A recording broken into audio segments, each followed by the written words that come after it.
a video I watched where Trish shares her real side experiences.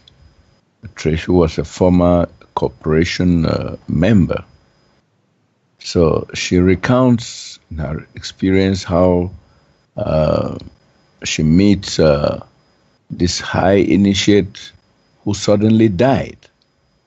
And from the description, he's badly taplined, and he's even embarrassed where he finds himself. And he realizes the fallacy that those who pass on to the other side, called the real side, are met by the masters and escorted to whatever level they have earned. So he finds himself in this distressing situation, taplined, confused, and Trish realizes that is his dilemma, and he's even becoming reptilian from his contact with the corporation. Now, with the new presentation, do we follow the same lines? This guarantee that the new student is met on the real side by the golden guides, by the real guides, and conducted to the level that he has earned on earth. Is that it, Charles? Yeah, that's it. Okay, so you want a guarantee like with your refrigerator?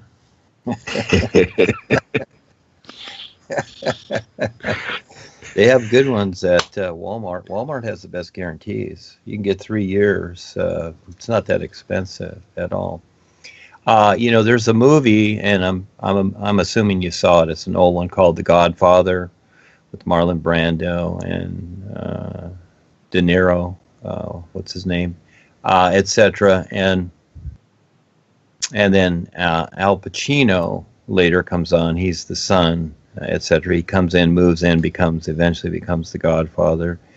And they like to go to church, and they like to give to the church, and they like to make it look good, kind of like buying their way into heaven, etc. And so this is how it's become we'll use the corporation. This is how it's become with the corporation idea, and that is that they just basically pay their membership dues. They do the little spiritual exercises with the hue, the reptilian hue, and they figure that Harry's going to take care of them. Okay, it's all in the brochures and everything like that. It all looks good. But in the meantime, they've set their real awareness aside because they don't need that. Because again, all they have to do is just pay their dues, and everything's supposed to be taken care of. And so again, it's a non-think position, so they can get back to their personal life. And yes, Trish was a sweetheart. She is a sweetheart. She did these videos. She shared what was going on realistically, and that's just a drop in the bucket compared to what's really going on, because it's prevalent everywhere, and it's just that people don't see it, just like the world that we're living in. And yeah, so this is the risk-taker position. It's very interesting how it works, and that is that this is why I always point to the isness, because this is the adventure with the individual. The guides are really there. They're not babysitters. They're not going to live your life. They're not going to guarantee that you're going to go to some beautiful place or whatever.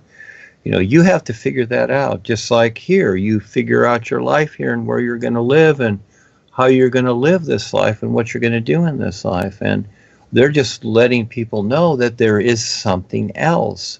This becomes the difference. We're becoming a little more real here, and that is that, it's like the membership is like the little birdies in the nest, and where they're fed, okay?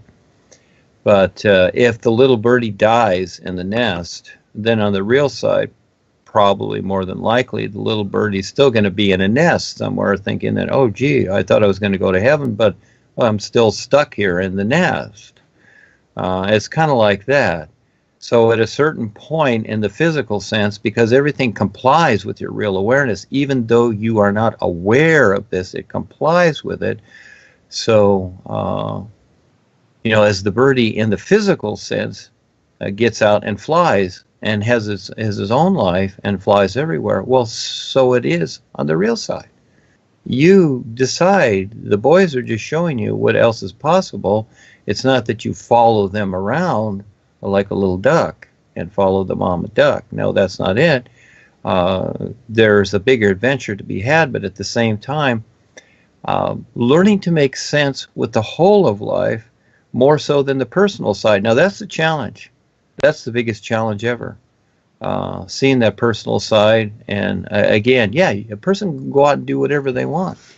Doesn't mean it has anything to do with the whole of life. So again, it's very interesting. And yes, Sandy is going to write up an experience she talked about too on last Wednesday or so, or Sunday, about a couple of hired issues or actors that she knew that died in a motorcycle crash. And when she saw them on the real side, and their remark was, gee, we didn't really think it'd be like this. It's like, I guess didn't look too good. And so again, expectations. So you have this also. You got a lot of marketing ploy here instead of real experience. And this is what we're sharing, showing people how to get real experience, wake up, face the nonsense, and get through it. But yeah, all the cliches of the sound good stuff, and you're saved after death, and you'll go to heaven, and Jesus will be there.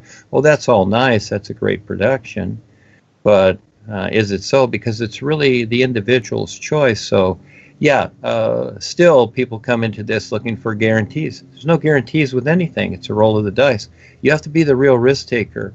You have to learn and recognize that you are the decider. No one can decide for you. Life itself can. Life is an isness. It is what it is. It is not thinking or concerned or deciding. It already is, like the air you breathe.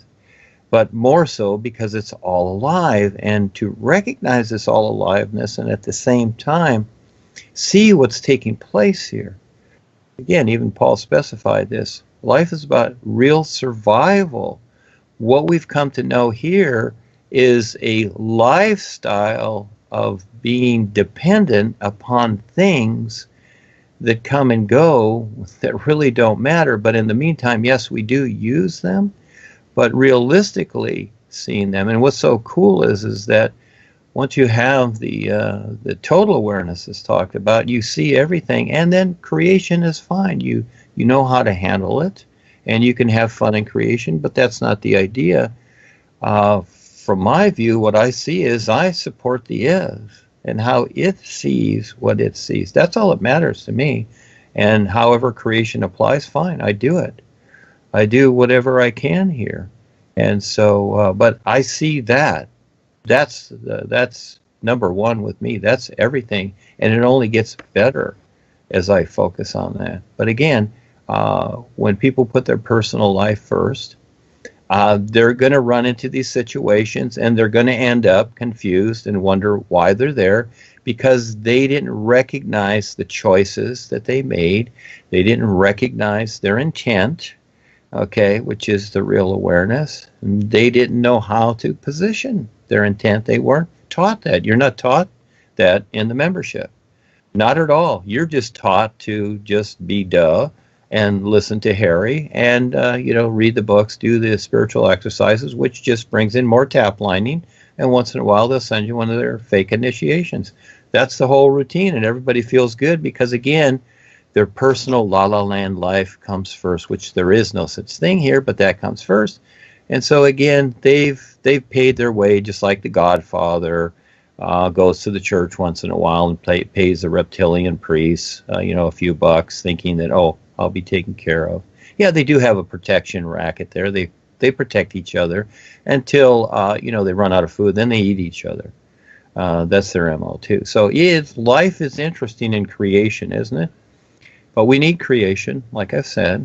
But at some point, you wake up, you decide, you are the decider. you decide to make a better choice or not, or stay with your old routine. So we're just having the time of our life here, aren't we, Charles?